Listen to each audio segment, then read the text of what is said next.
Jaque, você passou por grandes clubes, referências e, por último, agora na Ferroviária, que é um trator quando a gente se fala em futebol feminino. Como que foi essa sua passagem pela Ferroviária? Inclusive, um projeto muito legal que você estava me contando aqui no off, que eu queria que você compartilhasse com o público. É um projeto, acho que todos os clubes que eu passei, a gente sempre tem uma referência, né? Então, a Ferroviária, quando eu recebi o convite, né, o ano passado da Jéssica, inclusive muito agradecido com isso, eu pude participar desse projeto enorme, que é uma grande referência aqui. Vamos falar principalmente, não só do profissional, mas principalmente falando de base. Então, eles reformularam e tem a categoria desde o sub-12, né? Até mesmo até o profissional. E vamos falar também uma coisa que é muito referência é São Paulo, né? São Paulo é a região, é o estado, principalmente assim, melhor do futebol feminino. Não só por isso, pela questão do que os clubes fazem aqui, mas também muito devido à federação, né? Que tem as competições mesmo para base e o quanto isso é importante. E a gente teve a questão da obrigatoriedade que todo mundo fala, é ruim, mas a palavra é ruim, mas eu acho que se não fosse ela, a gente não estaria o que a gente está hoje, principalmente falando de base de profissional, nos profissionalizando cada vez mais. A gente sabe que às vezes o clube não quer fazer, mas se você não impõe, também as coisas não acontecem, né? Então, com a questão da ferroviária, isso me deixou muito feliz, não só de participar desse projeto, mas também o quão grandioso eles pensam nessa questão de base. Porque hoje a gente precisa formar atletas. E a gente tem um berço, a gente vê cada vez mais, a gente vê nossas seleções sendo campeãs, né? A gente tem o 15 hoje, o 17 e o 20, e até mesmo a nossa renovação do profissional, né, com o Arthur Elias, o quanto é importante a nossa formação e quantos talentos a gente pode descobrir aqui no Brasil, né? Eu pude conviver e ter a Aline Gomes como minha atleta, temos a Vendito, que está crescendo também, entre outras atletas também que vem vindo com um grande são da Ferroviária, e o quanto a Ferroviária sobressai por ter essa formação, né? Quanto essas meninas sobem com a gente e conseguem fazer um trabalho árduo muito bom, né? Quanto à formação, e é um exemplo dizer que por que os clubes não podem pensar e apostar numa formação, numa categoria de base, mas não é pensar só em uma, é pensar em processo de curto a longo prazo, né? O quanto isso a Ferroviária tem os seus pensamentos à frente exatamente por isso, por pensar nessa formação, principalmente de jovens jogadoras, mas dentro dos seus processos, vinculados com as suas formações, com as suas idades, o quanto isso você vai colher frutos futuros, né? Que eu acho que comprar, você ter o dinheiro para comprar, você compra. Mas por que você não formar com o DNA do clube, ainda mais que é um clube formador, A própria né? A própria metodologia. metodologia, o quanto isso é importante para um futebol bem jogado, né? De futebol praticado por mulheres, né? Então, a nossa formação, a gente vê cada vez mais e mais ainda a gente falar. Aqui nós temos a federação, os festivais, então a gente tem bastante competição que eu vejo e é uma coisa que eu acho importante também no Brasil.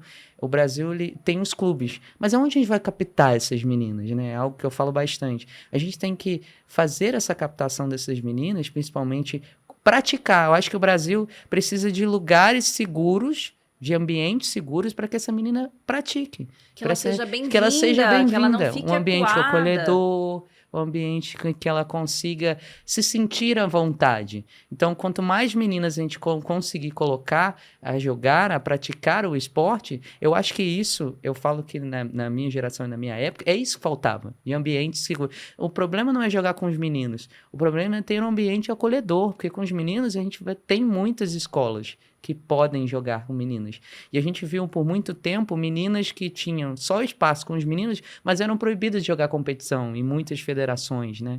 E por que a menina não pode jogar? Mas vai lá, ela dá uma caneta em um menino, vê se ela já não tá fazendo parte ali do grupo. Então, acho que eu mesmo, dentro da minha formação, eu tive muitas atletas que jogavam no meio dos meninos, mas vou te falar que 50% hoje elas não jogam mais, porque o ambiente era um ambiente acolhedor, mas a família também não apoiava e naquela época era complicado, né? Hoje é diferente. Hoje é diferente. Desmotiva, né? Já que Desmotivante. vamos falar a verdade, não Inclusão, é né? fácil. Digamos assim. E aí nós também temos que colocar na conta que são crianças, pré-adolescentes, adolescentes que não têm a cabeça de mulheres Exatamente. que vão lá e tá, vou lá, vou fazer acontecer, vou levar o não como combustível. Não, elas saem frustradas. Muitas vezes não consomem mais o futebol pro resto da vida. É um E trauma, é uma né? pena, porque é um talento desperdiçado. Agora, falando em base, qual você acha que é o principal desafio hoje em dia para que a gente consiga consolidar, formar essas meninas com mais qualidade? Eu acho que muito parte exatamente desses ambientes. Primeiro, para começar, eu acho que os ambientes seguros tem que ter. Então, eu acredito que esses ambientes não vão vir de clube. A gente não vai captar no clube. A gente tem que ter uma coisa que eu acho importante, é mais projetos, Iniciativas principalmente privadas. tipo projetos sociais, projetos com que ela tenha como praticar, que aí ela vai desenvolver. Eu falo mesmo em 2019, no final de 2019, 2020 foi quando eu fui pro Vasco, a gente tinha peneiras, que hoje não acontece tanta, chegavam meninas no clube pra gente de 15 anos, mas que nunca jogaram. Então, 15, 16 anos naquela época.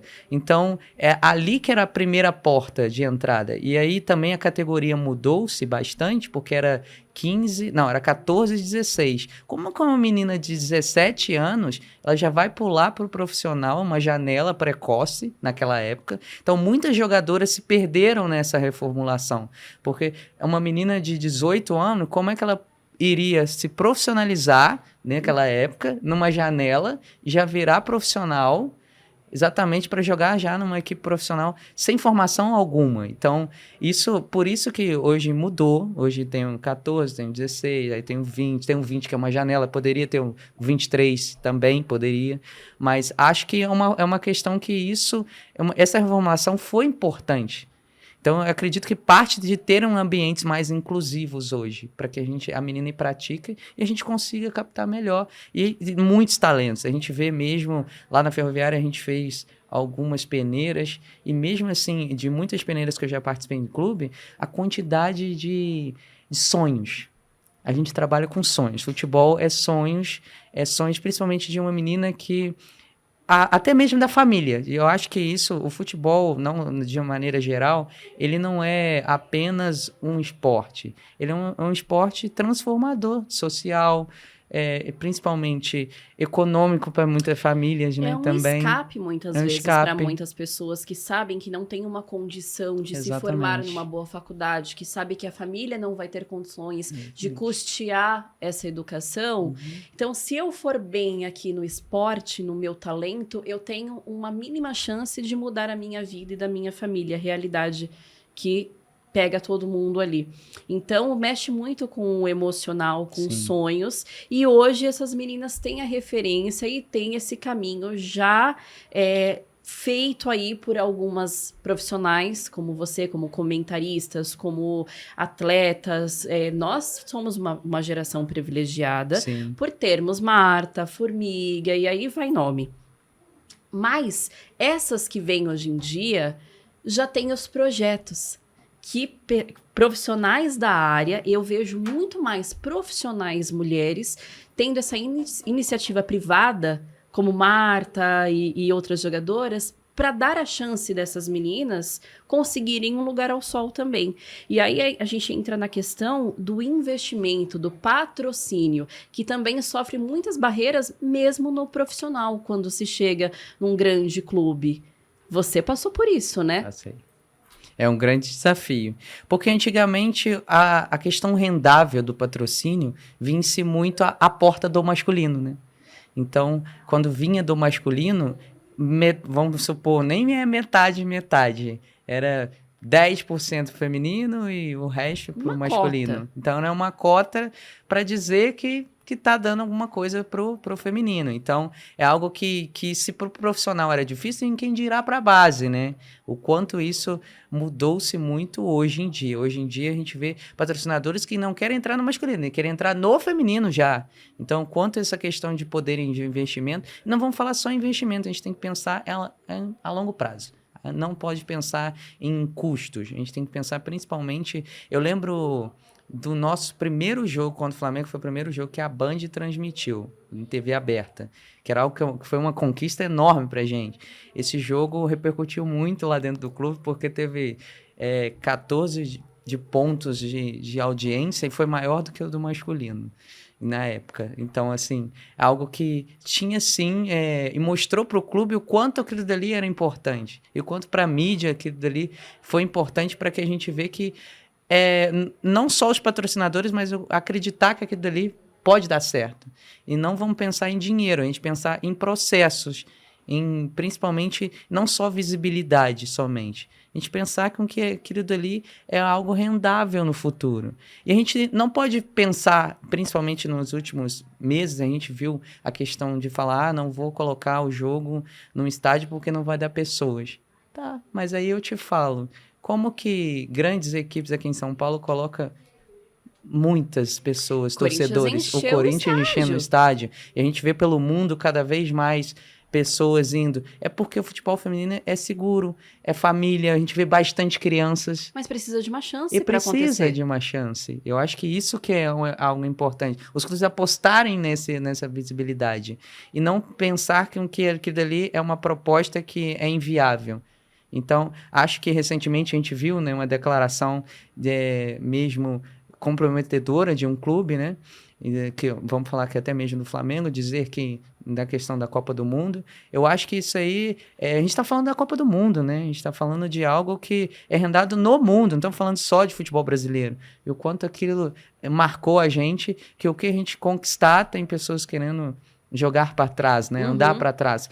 Então, eu acho que não é colocar torcedores, não é pensar em dinheiro, é pensar com que tem pessoas que querem apoiar o esporte do seu clube, independente da camisa, independente do esporte que for. Então, eu acho que isso é um ponto importante. E já é um movimento que vem crescendo nos últimos anos. Você começa a ver o basquete com mais visibilidade, você começa a ver esportes que antigamente ninguém ligava muito. Mas aí vem uma Olimpíadas, vem uma Copa do Mundo, vem diversas competições que você começa a se interessar mais. Você fala, opa, peraí. Aquele atleta ali é interessante, gostei do fulano, quero acompanhar mais. E você vai ver que o clube não é só o futebol, principalmente masculino. Sim. Então, o que você falou é de extrema importância para as pessoas darem essa chance, apoiarem. E também essas emissoras, as grandes TVs abertas, também darem a chance para que esse esporte seja visto. Aconteceu agora, teve muita audiência, muita adesão também, não é só sobre isso, sim, mas o que tem de meninas procurando escolinhas e lugares para conseguirem ter uma formação. E outra coisa, não se fala em esporte para as meninas. Fala-se numa atividade esportiva para os meninos. As meninas, o que a gente geralmente pensa? Põe no balé, põe na dança, põe numa aula de piano. Quantas crianças a gente não está perdendo talentosíssimas para o esporte? E perdemos bastante. Muitos casos comigo já aconteceu. Já aconteceu? De tirar do futebol e colocar no balé? Para colocar no balé. E era algo que eu falava muito o porquê, né? Muitas delas, inclusive, semana passada encontrei com uma que jogou comigo desde os 9 anos. E hoje ela, inclusive, acredito que ela tenha passado até mesmo na peneira da Ferroviária, que eu fiquei sabendo, o quanto ela tinha esse estereótipo de querer jogar porque o irmão era muito bom, ela joga muito bem, só que a mãe via o projeto de sonho no filho. Prospectava na filha. Era complicado. Então, eu mesma, por uma questão, o que ela queria, a mãe dela queria que ela fosse para os Estados Unidos para jogar lá, para ganhar a faculdade. Mas ela não queria, ela queria estar ali naquele ambiente, mas ela queria jogar futebol, ela não queria ir pro vôlei, pro basquete, que é o que a mãe dela queria. Então, é algo que a gente lutou e hoje ela continua jogando, mas o que ela não precisou passar? Acho que a gente precisa passar por isso? Acho que não. Então, a gente fala muito que a formação de atletas, ela cabe em 3 pilares, principalmente.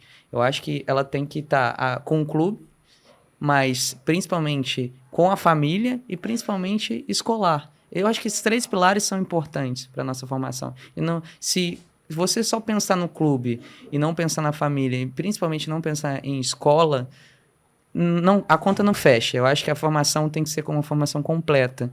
Então, isso eu vejo que o futebol feminino é diferente. Ele tem essa perspectiva de pensar muito nisso e, principalmente, a gente vê as famílias mais enganjadas, principalmente nesse processo.